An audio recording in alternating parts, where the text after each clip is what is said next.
Bonjour mesdames, bonjour messieurs. Voilà bientôt 2 ans que la gauche revenait au pouvoir et avec elle l'espoir d'un changement. Aujourd'hui cet espoir s'écroule. Le gouvernement a reculé par rapport à tous ses engagements. La retraite à 60 ans a été définitivement enterrée. Les services publics de proximité sont supprimés les uns après les autres. Les ponctions sur les dotations aux collectivités locales ont été libérées. Dernièrement, on a eu l'augmentation de la TVA qui participe à faire baisser le pouvoir d'achat. Rien non plus n'a été fait pour ralentir la logique consumériste qui épuise les ressources naturelles, qui pollue l'air, le sol, l'eau. Et au contraire, le gouvernement s'engage dans une politique de l'offre qui ne peut qu'aggraver la situation. Car c'est par une politique de la demande, par une augmentation du pouvoir d'achat, que l'activité pourra redémarrer et que les entreprises pourront embaucher. Au lieu de cela, les plans sociaux se multiplient, le chômage s'aggrave, et avec lui les difficultés de tous. Les inégalités continuent de se creuser de manière exponentielle. Peut-on imaginer aujourd'hui que 85 personnes réunissent à elles seules autant de richesses que 3 milliards et demi d'hommes et de femmes. Nous disons qu'il n'y a pas de fatalité. Ce sont les politiques libérales d'austérité qui sont responsables. Ce sont elles qui détruisent les économies nationales. Et je crois qu'ils nous mènent à la catastrophe. Et nous disons qu'il ne faut pas se tromper d'adversaire.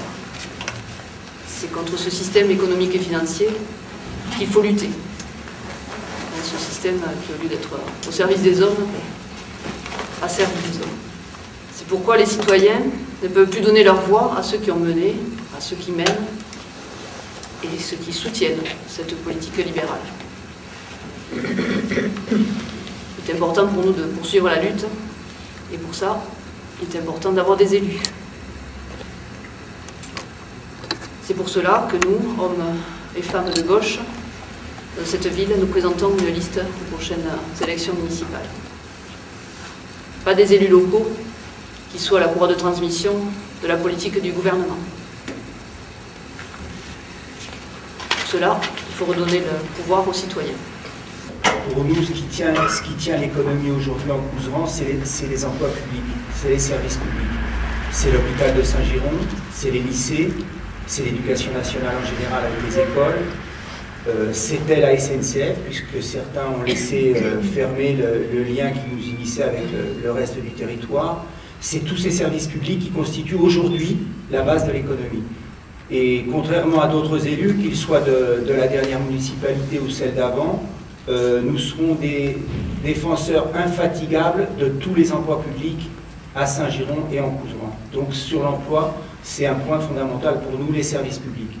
Deuxièmement, les 2 secteurs clés en Couserans, c'est l'industrie papetière. Aujourd'hui, on est heureux de savoir que des investissements importants sont réalisés sur le site de la Moulasse, puisque c'est 7 millions d'euros de travaux qui sont en train de faire. Et je dois dire que nos camarades de la CGT qui ont mené l'année dernière des actions avec un soutien important de la population sont peut-être à l'origine de ces investissements. C'est l'agriculture. Et là aussi, sur ces questions-là, nous y avons beaucoup travaillé, et notamment sur les propositions que nous avions faites lorsque l'abattoir connaissait des difficultés, c'est-à-dire sur la filière viande. C'est également la filière laitière, et à ce niveau-là, nous sommes de ceux qui trouvons parfaitement anormal que la moitié de la production du lait nécessaire aux fromageries du Couserans vienne de l'extérieur. Donc là aussi, sur la question de l'agriculture, nous sommes pour l'installation d'agriculteurs dans les vallées. Bon, on sait qu'il y a quelques exploitations agricoles sur la commune même de Saint-Giron, mais là aussi, nous voulons travailler sur ces filières de manière à créer de l'emploi. Je finis sur l'agriculture et les filières courtes. Je vais vous donner un simple exemple. Le gros de la viande qui est vendue aujourd'hui à Saint-Giron sort des supermarchés, c'est les supermarchés qui la vendent. Est-ce que c'est normal que cette viande vienne d'abattoirs de je ne sais où? Nous pensons que les supermarchés, l'ensemble des produits qui peuvent être à l'origine issus du couserans, doivent fournir, par exemple, les supermarchés. C'est aussi des débouchés pour l'agriculture, pour l'élevage. Voilà. Un exemple concret, c'est que Cocopelli a voulu s'installer à Saint-Giron. Ils n'ont pas pu, il y a eu un différend avec la mairie, ils sont partis au Mas d'Asile. Il faut avoir les oreilles et les yeux ouverts à chaque fois qu'il y a des propositions de travail et essayer toujours de travailler avec au lieu de faire partir des gens qui ont des projets. Et en ce qui concerne le sentiment d'insécurité sur Saint-Giron, ce qu'on voudrait faire aussi, c'est développer un service de prévention pour aller à la rencontre de ces jeunes et d'essayer de leur proposer quelque chose, un accompagnement adapté et essayer de les orienter vers quelque chose qui soit bénéfique pour eux et pour tout le monde.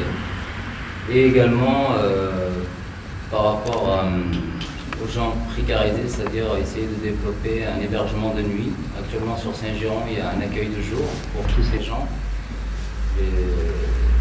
Donc essayer de leur proposer quelque chose au moins pendant l'hiver pour pouvoir passer la nuit au chaud et pas dehors par ce temps-là. Voilà, donc il y a des choses aussi à faire dans cette direction-là.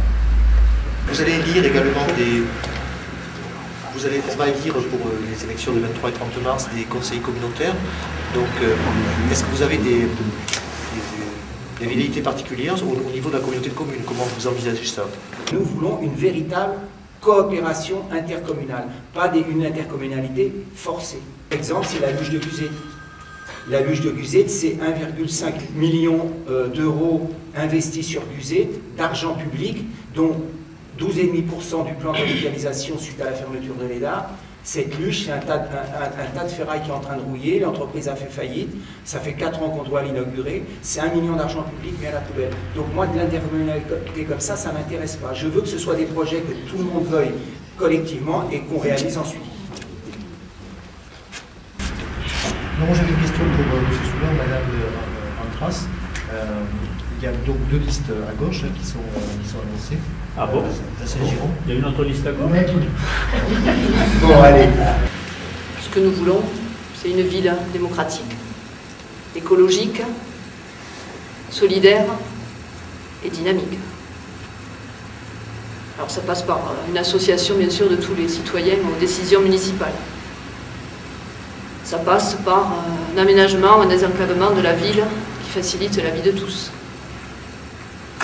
Il faut poursuivre et améliorer la politique de prévention pour lutter contre le sentiment d'insécurité. Ça passe par une politique du logement. Quand une politique du logement, ça entraîne une augmentation de la population et c'est plus de ressources pour la commune. Par une politique des transports. Par une politique foncière qui permette de mener à bien les projets de la commune, les projets urbains. Par une politique qui facilite l'accès aux soins pour tous, plus particulièrement peut-être aux personnes âgées. Par une politique d'économie d'énergie, par une politique culturelle ambitieuse et ouverte vers l'extérieur, par une politique de soutien aux productions locales, à l'agriculture, au tourisme et aux services publics. Mais il faudra aussi agir pour une meilleure solidarité entre l'État et les collectivités et pour une meilleure redistribution entre les diverses collectivités territoriales. Il faudra créer de la solidarité.